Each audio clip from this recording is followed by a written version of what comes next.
नमस्कार दोस्तों, Sania voice story channel में आपका स्वागत है। तो दोस्तों, आज की कहानी है मैं तुम्हारी माँ हूँ, कोई निर्जीव सामान नहीं। माँ जी, दोपहर में एक पार्सल वाला मेरा पार्सल लेकर घर आएगा, वो लेकर रख लेना। कहीं ऐसा ना हो कि खाना खाओ और घोड़ी बेचकर सो जाओ और पार्सल वाला घंटी ही बजाता रहे। पूनम ने अपनी सास से झल्लाते हुए कहा। तभी बेटा राहुल बोला, हाँ अभी नहीं, और कुछ काम तो है नहीं, तो यह इतना तो काम कर ही सकती है। वैसे भी दिन भर बोझ बनी घर में पड़ी रहती है, मुफ्त की रोटियां ही तोड़नी है।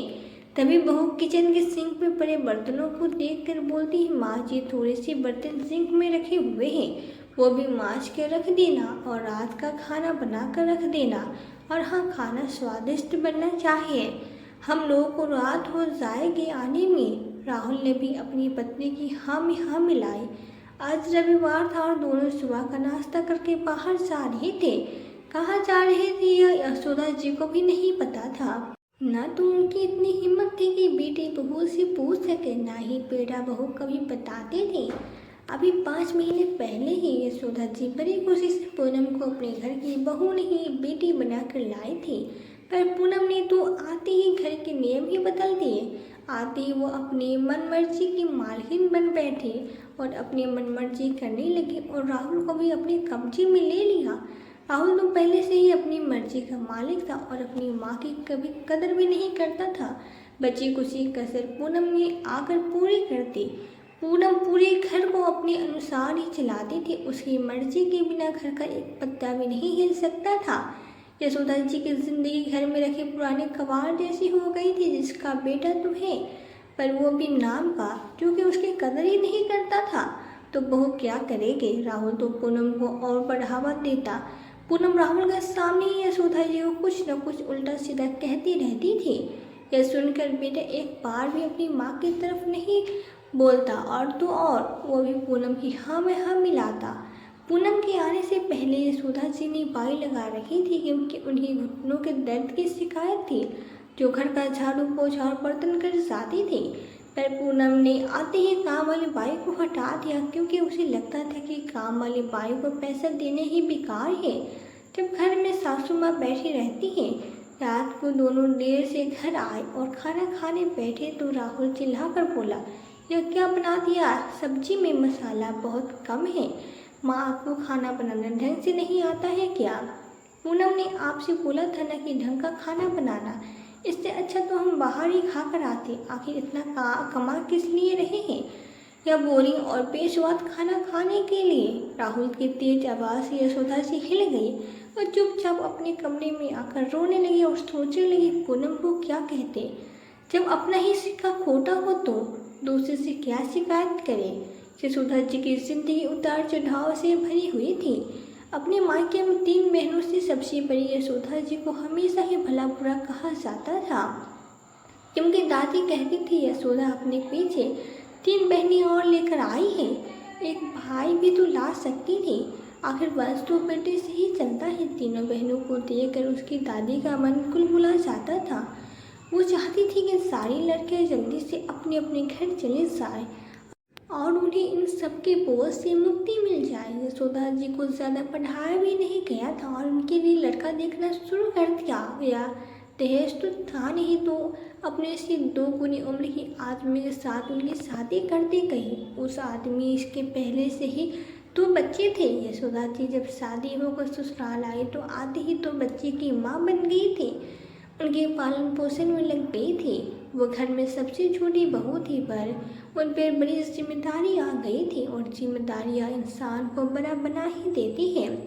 अब दोनों बच्चे काफ़ी बड़े हो गए थे। जब यशोदा जी के पेट में राहुल आया तो सबके त्रिउरी चट गई कि अब इसकी क्या ज़रूरत थी। अब 2 बच्चे पहले से ही थे, तो इधर यशोदा जी का पति बुरी संगत में भी रहता था, सारा पैसा दारू और जुए में उड़ा देता था। दोनों बच्चे समझदार थे, उन्हें उनके दादा का बड़ा सहारा था और वो भी उनकी बुरी आदतों से बहुत दुखी होते थे।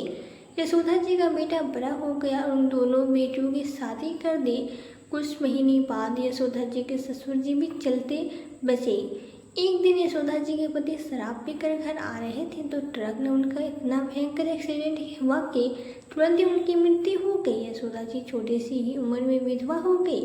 यशोदा जी को उनके ससुराल वालों ने उनके बेटे के साथ घर से बाहर निकाल दिया। पढ़ी लिखी तो नहीं थी, इसलिए कोई नौकरी भी नहीं मिली, पर एक पेट का सवाल था तो उन्होंने लोगों के घर घर जाकर झाड़ू पोछा बर्तन धोने का काम किया। फिर स्कूल में आया बन गई, वहीं रहने का कमरा मिल गया और राहुल का भी उसी स्कूल में एडमिशन करवा दिया गया। उसकी आधी फीस भी यशोदा जी ने टीचरों के हाथ पर जोड़कर माफ़ करवा दी। अब यशोदा जी अपने बेटे का पालन पोषण करने लगे। समय बीता, उसका स्कूल पूरा हुआ तो कॉलेज आ गया।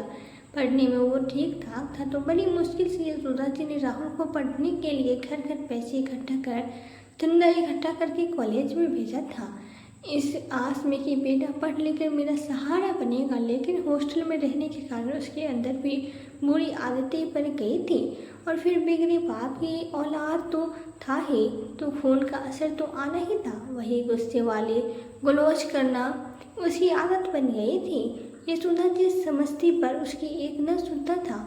कुछ सालों बाद राहुल एक सेठ की दुकान पे लग गया और मोटी रकम कमाने लगा था। उसने वहीं के आसपास काम करने वाली एक लड़की से शादी भी कर ली और एक छोटा सा घर भी ले लिया था। यशोदा जी भी उनके साथ रहती थी, पर कभी वो उनसे प्यार से बात नहीं करता, ना ही कभी उनका हाल चाल पूछता था। रात दिन बस पत्नी के ही पल्लू में बंधकर घूमता। यशोदा जी की अब उम्र हो गई थी तो वह स्कूल में आया का काम नहीं करती थी, इसलिए घर पे ही रहने लगी और घर पे रहकर ही घर संभालने लगे। घर का काम कर दिया करती थी तो इसी कारण उसे सूखी रोटियां भी मिल जाती थी। पूनम के आने के बाद तो उनकी हालत और भी ज़्यादा खराब हो गई थी, लेकिन अब वो जाती भी तो कहाँ जाती, आखिर रहना तो उसे वहीं था। उनके मायके में भी कोई नहीं था।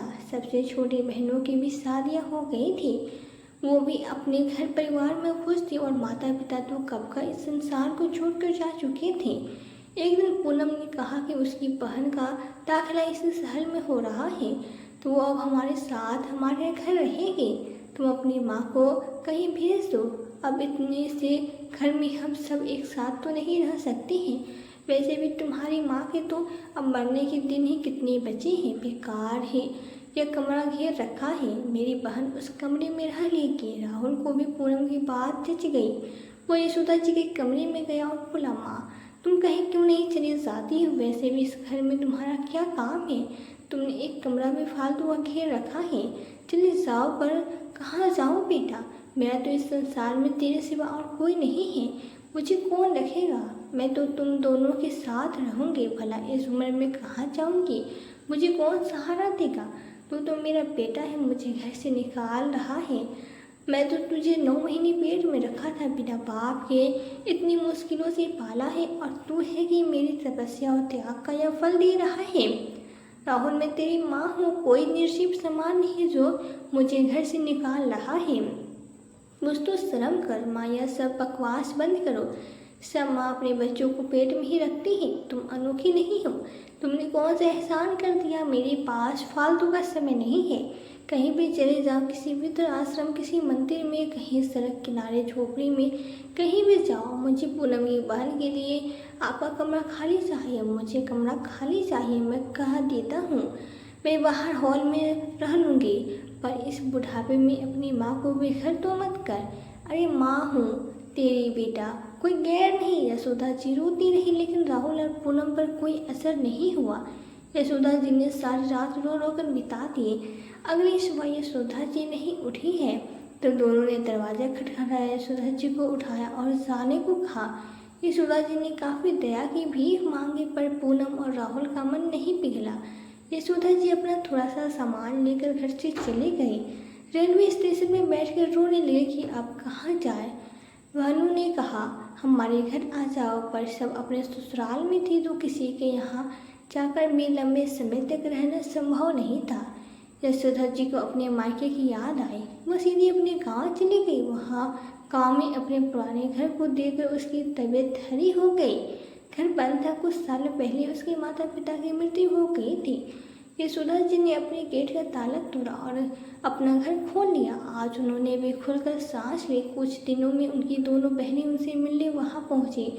सभी ने बचपन से ही अपने पिता की यह जायदाद कुल साहूकार के घर गिरवी रखी थी। उसे छुड़वाकर यशोदा जी को उपहार में दी थी ताकि वो अपना जीवन यापन कर सके, और थोड़ी नगद राशि भी दी गई। यशोदा जी अब यहीं रहना चाहती थी क्योंकि बेटों ने तो उन्हें घर से और अपनी जिंदगी से निकाल ही दिया था। यशोदा जी को घर और 2 खेत मिल गए। उन्होंने खेतों में मजदूर लगा दिए। मजदूरों से जमकर खेती की और फसलें लहराने लगी। उनकी कमाई अच्छी होने लगी। अपने खाने पीने का इंतजाम करके वो बाकी रुपए समाज में लगाने लगे। अनाथ बच्चे, विधवा औरतों और बुजुर्गों की मदद करने लगी। उनकी समाज सेवा के घर घर में चर्चे होने लगे और कई समाज सेवा संस्था अभी आगे आकर उनका सहयोग करने लगी। अब यशोदा जी खुश रहने लगी। उन्हें अपने जीवन का एक उद्देश्य जो मिल गया था। कभी कभी उन्हें अपने बेटे की याद आती थी पर वो उसे भूलने का प्रयास करते थे। उन्होंने अपने ही घर में लड़कियों के लिए निःशुल्क विद्यालय खोल दिया था ताकि लड़कियां अपने पैर पे खड़ी हो सके और पढ़ लिखकर अपना भविष्य बना सके और आगे चलकर उन्हें अपने पति और बेटे पर निर्भर न रहना पड़े। यशोदा जी की लोकप्रियता गांव से लेकर अब शहरों में बढ़ने लगी थी। यशोदा जी ने इसी घर में ऊपर के 2 कमरों में मृत्यु के लिए आश्रम खोल दिए थे। उन्होंने अपने छोटे छोटे प्रयासों से बड़े बड़े काम कर दिए। उन्हें कई संस्थाओं ने भी सम्मानित किया और सहयोग दिया। एक दिन जब राहुल ने सुबह टीवी खोला तो अपनी माँ को इंटरव्यू देते हुए देखा और लोकप्रियता देखी तो उसकी आंखें फटी की फटी रह गई। उन्हें बहुत बड़ा सम्मान मिला था। उसे अपनी माँ के बारे में पता चला तो पूनम को बताया। दोनों जने सोचने लगे कि माँ के पास तो इतना पैसा है कि हम पूरी जिंदगी आराम से बैठकर खा सकते हैं। माँ की जायदाद में हमारा भी तो कुछ हक बनता है। दोनों अपनी लालच में आकर माँ से मिलने गांव पहुँचे। जगह जगह उनकी चर्चाएं सुनकर दोनों हैरान थे। अपने बेटे को देखकर यशोदा जी का मन पिघला, परंतु वो कुछ क्षण में मजबूत होकर बोली, अभी यहाँ क्यों आए हो? तुम्हें मुझसे क्या काम है? राहुल नजर चुराता हुआ बोला, माँ मैं तुमसे मिलने आया हूँ, तुम्हें घर ले जाने आया हूँ। तुम अपने घर चलो, वहाँ तुम्हारे बिना पूरा घर काटने को दौड़ता है। यहाँ लोगों के साथ रहने से अच्छा है कि अपने बेटी बहू के साथ अपने घर में रहो। यह सब खेती जायदाद मुझे संभालने दो। अब इस बुढ़ापे में आप यह सब काम करोगी, मुझे अच्छा नहीं लग रहा। अब इस बुढ़ापे में क्या क्या संभालोगी आप? और इतना कमाई अनजान लोगों पे क्यों लुटा रही हो? तुम्हारे अपने बेटे बहू क्या मर गए हैं? यशोदा जी उनके मन के लालच को जान गई। हाँ, आज तक तो मेरे बेटे बहू जिंदा थे, पर आज वो हमेशा के लिए मर गए हैं। मुझे तुमसे इसी बात की उम्मीद थी। जो अपनी सगी माँ को घर से निकाल सकता है वो वही बेसहारों को बेघर क्यों नहीं कर सकता? तुम दोनों को हमेशा अपने ही परे हैं। अपने स्वार्थ के आगे तुम्हें कुछ और दिखाई नहीं देता। तुम अपनी माँ के सगे नहीं हो तो किसी और के सगे क्या होगे? बेटा, अब मैं तुझ पर निर्भर नहीं हूँ। मैं तुम दोनों के साथ नहीं रहना चाहती हूँ। मुझे अपना परिवार मिल गया है। कैसा भी वक्त हो अपनों के साथ और सहारे से गुजर ही जाएगा। अब यही लोग मेरे अपने हैं। मेरा बुढ़ापा यहाँ अच्छे से बीत रहा है। और हाँ, मेरी जिंदगी भी आज़ाद है। खेती बाड़ी है और सम्मान की राशि है। यह सब मेरे परिवार के लिए है। तुम दोनों को इसमें से 1 रुपया भी नहीं मिलेगा। और हाँ, जब मैं इस दुनिया से चले जाऊंगी तब तुम मेरी अर्थी को कांधा देने भी मत आना। और मुखागिन कहा कभी आज मैं तुमसे छीनती हूँ। लाखों की जायदाद हद से फिसल गई। राहुल और पूनम को बड़ा ही पछतावा हुआ। काश वे माँ के साथ बुरा बर्ताव नहीं करते तो आज ये सब के साथ न होता। दोनों अपना मुंह लटकाए शहर वापस आ गए। पूनम और राहुल के जाने के बाद यशोदा जी सोचने लगी, बेटे बहू मेरे साथ कैसा व्यवहार करते थे। उनकी आंखों के सामने वो घटना याद आ गई। जब यशोदा जी एक दिन सुबह सुबह बेटे के लिए चाय लेकर गई तो माँ को अपने कमरे में देखते ही उसके तन बदन में आग लग गई और गुस्सा होते हुए बोला, आपसे कितनी बार कहा है कि आप मेरे कमरे में मत आया कीजिए, समझ में नहीं आता क्या? पूरे दिन खांसती रहती है, जब जब कमरे में आती है एक अजीब सी बदबू छोड़ जाती है। हर बार कमरे में सैनिटाइजर करना पड़ता है, एक कोने में पड़ी नहीं रह सकती। या आप भूलो मत, ये गाँव नहीं है जो आप मुंह उठाकर कहीं भी फिरती रहोगी। बेटे की बात सुनकर यशोधरा जी की आंखों में आंसू आ गए। अब खड़े खड़े मुझे क्या घूर रही है, जाइए यहाँ से। तभी पूनम ने प्रवेश किया। डार्लिंग, कैसी रही तुम्हारी पूरी रात की पार्टी? पूनम उसके गले में बाहें डालते हुए बोली, बेबी रात भर पार्टी और डांस करके मेरे हाथ पैरों में दर्द हो रहा है, मुझे आज कोई काम नहीं होगा। माँ के सामने दोनों ने शर्म लिहाज मिर्च खाई थी। और यह बुढ़िया हमारे कमरे में क्या कर रही है? कुछ नहीं डार्लिंग, चाय देने आई थी, पर बार बार इस घर में अपनी हैसियत भूल जाती है। दो कौड़े की नौकरानी कहीं की। माँ जी देख नहीं रही वो आपकी बहू कितनी थकी आ रही है। पार्टी से जाकर मेरे लिए गर्म तेल लेकर आओ और मेरे पैरों में को तेल लगाकर थोड़ी देर दबा दो। तब मजबूरी में आकर यशोदा जी ने बहू के पैर दबाए थे, लेकिन बेटे को बिल्कुल भी शर्म नहीं आई कि उसकी माँ बहू के पैर दबा रही है और वो चुपचाप देख रहा था। तो तब हो गई सब एक दिन। या क्या कह रहे हो बेबी तुम? मुझसे इतना काम नहीं होगा, कर ही मैंने पार्लर करवाया है। अब आप बोल रही हैं कि परसों आपके कुछ दोस्त खाने पे आ रहे हैं। अगर आप अपनी माँ को मेरी मदद करने के लिए कह देते हो तो, क्योंकि मैं बोलूँगी तो बुढ़िया बिल्कुल नहीं करेगी। पूनम अपने पति राहुल से कहती है। राहुल बोला, हाँ हाँ अभी बोल देता हूँ, क्यों नहीं कर सकते? अरे पूरे दिन तो बैठी रहती है, रुको मैं अभी बुलाता हूँ।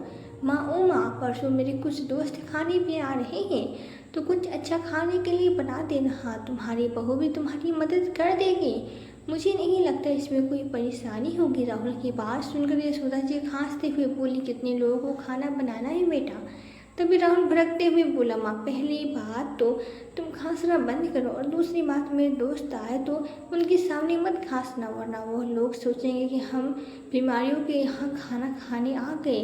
राहुल को भड़कता हुआ देखकर पूनम को भी मौका मिल गया, तो वो भी बोल पड़ी, कितनी दिनों से मैं समझा रही हूँ कि अगर खांसती है तो मुँह पे कपड़ा रख लिया करो, पर नहीं, यह तो मेरी एक नहीं सुनती। मुझे तो लगता है कहीं हम बीमार पड़ गए तो भगवान, आप ये सोचिए, अगर आपको कुछ हो गया तो हमारा क्या होगा? इतना कहकर वो दुखी होने का नाटक करने लगी। बेचारी यशोदा जी एक किनारे आंखों में आंसू लिए उम्मीद भरी नजरों से अपनी बेटी की तरफ देखती रही और बहू उन्हें खरी खोटी सुनाती रही। फिर उन्होंने हिम्मत जुटाई और बोली, बेटा राहुल, कितनी बार बोली हूँ, मुझे एक बार डॉक्टर को दिखा दो या फिर मुझे कुछ दवाई ला कर दे दो। अरे तुमसे नहीं हो पाता तो कुछ पैसे ही मेरे हाथ में दे दो, मैं खुद ही दवाई ले आऊँगी। राहुल बोला, ठीक है माँ, पूनम आज आपको डॉक्टर को दिखा देगी। अब तो खुश हो ना? पूनम बोली, आपको क्या लगता है यह खांसी क्यों हो रही है? अरे यह सब इनके लालच की वजह से ही हो रहा है। बुढ़ापे में इनको चुटुरापन खत्म नहीं होता, बिना कोई रोक टोक के खट्टा मीठा जो मिलता है उठाकर खा लेती है। थोड़ा परहेज करे तो अपने आप ठीक हो जाएगा, पर मेरे इस घर में सुनता कौन है? राहुल बोला, माँ आप ही बहुत सही कह रही हैं, थोड़ा ध्यान रखा करो, पैसे कोई पेट पे नहीं रखते हैं, अगर परहेज से ठीक हो सकता है तो पैसे खर्च करने की क्या ज़रूरत है? और हाँ, 2 दिन बाद की तैयारी अच्छे से कर लेना, अगर माँ ठीक रही तो उनकी मदद कर लेना, वरना तुम्हें परसों के डिनर पे इंतज़ाम कर देना।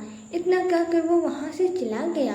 2 दिन के बाद राहुल अपनी पत्नी को डिनर बनाने के लिए की बात याद दिलाई। वहीं यशोदा जी खांस रही थी तो पूनम बोली, आप शायद भूल नहीं हैं, मैंने आपको 1 हफ्ते पहले ही बताया था कि आज मेरी किटी पार्टी है। ठीक है, मैं आपके लिए वो भी कैंसिल कर दूंगी, पर आप निश्चित होकर ऑफिस जाइए। पति के साथ ही पूनम सांस में बरस पड़ी। चालाक बुढ़िया बेटे के पीछे तो बड़ी खुश रहती है, जैसे बेटा काम की बात कर रहा है तो खांसने लगती है। अरे पूरा दिन तो बिस्तर पे पड़ी रहती है, कुछ तो शर्म कर लिया करो, बैठे बैठे रोटियां तोड़ने में जरा भी शर्म नहीं आई तुमको? इतना सुनाकर वो रसोई में चली गई। ऐसे अब 5 जनक शब्दों को सुनकर यशोदा जी रोने लगे। उनकी खांसी रुकने का नाम भी नहीं ले रही थी। इस हालत में वो कुछ भी कहा नहीं पाती, इसलिए वो चुपचाप रोते हुए अपने कमरे में चले गए। पूनम रसोई में बोले जा रही थी, हाँ हाँ, मैं तो जैसे इनकी बाप की नौकर हूँ, समय बनाऊंगा और यह बैठकर खाएंगे मुझसे। मैं जैसे तैसे डिनर बनाया और रात में सबको खाना खिलाया। मेरा कैसे पे खाना खा लेने के बाद पंडित सिंह में गुस्से से पटक कर अपने कमरे में सोने के लिए चली गई। सारे ही बर्तन यशोदा जी ने अकेले धोए, उसे हाथ तक नहीं हिलाया गया और बेटा चुपचाप देखता रहा। लेकिन अब इन अत्याचारों से आज़ादी मिल चुकी थी। इधर अब राहुल और पूनम के घर की आर्थिक स्थिति अब धीरे धीरे खराब होती चली गई, क्योंकि राहुल जिस कंपनी में काम करता था उस कंपनी में घाटे होने लगे, जिसके चलते कंपनी बंद हो गई और राहुल बेरोजगार हो गया। तभी उन्होंने 4 महीने बाद एक बार फिर माँ गाँव जाने का फैसला किया। उन्हें लगा कि शायद अब माँ का दिल पिघल जाए और वो उन्हें माफ़ कर दे। अब वे यशोदा जी के आश्रम पहुँचे तो देखा कि वहाँ एक बड़ा कार्यक्रम चल रहा था। यशोदा जी एक बड़े मंच पे खड़ी थी और हजारों लोग उन्हें सुन रहे थे। उनके चेहरे पे वही स्वाभिमान और शांति थी जिसे वह शहर छोड़ते वक्त देख कर आए थे। कार्यक्रम के बाद राहुल और पूनम ने भीड़ से निकलकर यशोदा जी के पास जाने की कोशिश की। इस बार वो हाथ जोड़े और आंखों में आंसू लिए खड़े थे। माँ, हम आपसे माफ़ी मांगने आए हैं, हमें अपने किए पे बहुत शर्मिंदगी है, राहुल ने रंधे गले से कहा। पूनम भी रोते हुए उनके पैरों में गिर गई। यशोदा जी ने गहरी सांस ली और कहा, मुझे पता था तुम लोग एक बार फिर आओगे। लालच तुम्हें यहाँ तक खींच लाएगा, लेकिन याद रखो, जो इंसान अपने स्वार्थ के लिए अपनी माँ को घर से निकाल सकता है उसे कभी भी किसी पे भरोसा नहीं करना चाहिए। हमने बहुत बड़ी गलती की कि माँ, पूनम ने गिड़गिड़ाते हुए कहा, हमें एक और मौका दे दीजिए, हम आपकी सेवा करना चाहते हैं। यशोदा जी ने उनके आंसुओं को अनदेखा करते हुए कहा, अब बहुत देर हो चुकी है। मेरा परिवार, अब ये सारे बच्चे और ये बुजुर्ग हैं। इन्होंने मुझे वो सम्मान दिया जो तुम कभी नहीं दे पाए। मैंने अपनी ज़िंदगी का मकसद दृढ़ लिया है। मुझे अब किसी के सहारे की ज़रूरत नहीं है। यह जो कुछ भी मैंने कमाया है वो इन बेसहारे लोगों के लिए है, तुम्हारे लिए नहीं। राहुल ने फिर कोशिश की, पर माँ, हम आपके बेटे बहू हैं, इस संपत्ति पे हमारा भी हक है। यशोदा जी ने उसे बीच में ही रोकते हुए, हक किस बात की बात कर रहे हो? जिस दिन तुमने मुझे घर से निकाला था उसी दिन तुमने अपना सारा हक खो दिया था। याद रखना, मेरे बाद में संपत्ति का 1 रुपया भी तुम्हें नहीं मिलेगा। यह सब इन जरूरतमंदों के काम आएगा। यह सुनकर राहुल और पूनम के सारे सपने चकनाचूर हो गए। वो समझ गए कि अब कुछ भी नहीं बचेगा। यशोदा जी ने एक बार फिर उन्हें कड़े शब्दों में कहा, जैसे उन्होंने पहली बार किया था, तूने एक बार फिर अपना मुंह लटकाए शहर की ओर लौट गए। इस बार न केवल लालच बल्कि आत्मग्लानि और पश्चाताप भी उनके साथ था। यशोदा जी ने अपने जीवन में केवल त्याग और ममता ही दी है। उन्होंने अपने बेटे के लिए सब कुछ सहा, भीख मांग के लोगों के घर काम किया ताकि उसका भविष्य बन सके। शुरुआत में उन्हें इस त्याग का कोई फल नहीं मिला बल्कि अपमान ही मिला, लेकिन जब उन्होंने दूसरों की सेवा करना शुरू किया तो उन्हें समाज में सम्मान, प्यार और अपने जीवन का एक उद्देश्य मिल गया।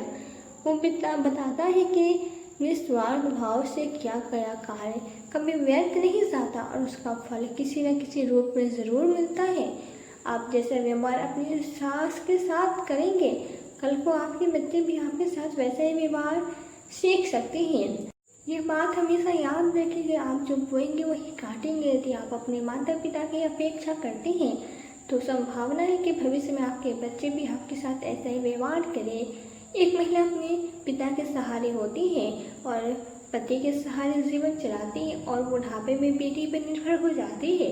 जब बुढ़ापे में बेटा साथ छोड़ दे तो वो कहाँ जाएगी, इसलिए बेटी को पढ़ा लिखा कर आत्मनिर्भर बनाए ताकि उसे किसी सहारे की ज़रूरत न पड़े। तो दोस्तों, यशोदा जी ने अपने बेटी बहू को माफ़ न करके सही किया या गलत, अपनी राय हमें कमेंट करके ज़रूर बताएं। और कहानी अगर पसंद आए तो चैनल को सब्सक्राइब, वीडियो को लाइक करना ना भूलें। फिर मिलते हैं आपसे एक नई कहानी के साथ। तब तक के लिए दिल से इजाज़त, धन्यवाद।